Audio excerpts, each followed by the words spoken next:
প্রিয় দেশবাসী ও সারা পৃথিবীর মানুষ, আপনারা সকলে জানেন যে বাংলাদেশ বন্যায় আক্রান্ত হয়েছে, অর্থাৎ কয়েকটি জেলা বাংলাদেশে বন্যায় আক্রান্ত হয়েছে। আর এই বন্যায় প্রকৃত মানুষদের জন্য সকল পেশার মানুষ, অর্থাৎ ছাত্র থেকে শুরু করে ছাত্রী থেকে শুরু করে সকল পেশার মানুষরা সহযোগিতার জন্য এগিয়ে এসেছে। এবং আমাদের মুন্সিগঞ্জ টঙ্গিবাড়ির থানার একটা ঐতিহ্যবাহী স্কুল, তার নাম হচ্ছে বালিগঞ্জ উচ্চ বিদ্যালয়। এই বালিগঞ্জ উচ্চ বিদ্যালয়ের শিক্ষার্থীরা ইতিমধ্যে কয়েকবার সহযোগিতা করেছে। আজ তো তারা অনেক টাকা ইনশাল্লাহ এই বন্যা কবলিত মানুষদের জন্য সহযোগিতা করেছে, যাতে করে তারা এই বন্যা কবলিত এলাকার মানুষগুলো তারা স্বাভাবিক জীবনে ফিরে আসতে পারে ইনশাআল্লাহ। সেজন্য তারা সহযোগিতার হাত বাড়িয়ে দিয়েছে। আমি আশা করব, সকলের পক্ষ থেকে আশা করব যে আপনারা সকল পেশার মানুষ এই সহযোগিতায় অংশগ্রহণ করুন, যাতে করে তারা ইনশাআল্লাহ নিজেরা পুনরায় আগের জীবনে ফিরে যেতে পারে, যেভাবে তারা সুন্দর মতো জীবনযাপন করতেছিল।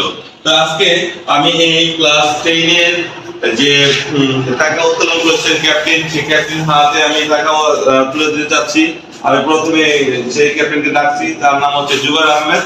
প্লিজ জুবাইর আহমেদ, তুমি আসো। আমাদের অতিরিক্ত টাকা এই বন্যা কবলিত অর্থাৎ একটা সংগঠন করা হয়েছে, সেই সংগঠনের একজন অন্যতম সমন্বয়ক নাকি, তার হাতে আমি এই টাকাগুলো তুলে দিচ্ছি ইনশাআল্লাহ। জুবাইর আহমেদ, তুমি টাকা নাও।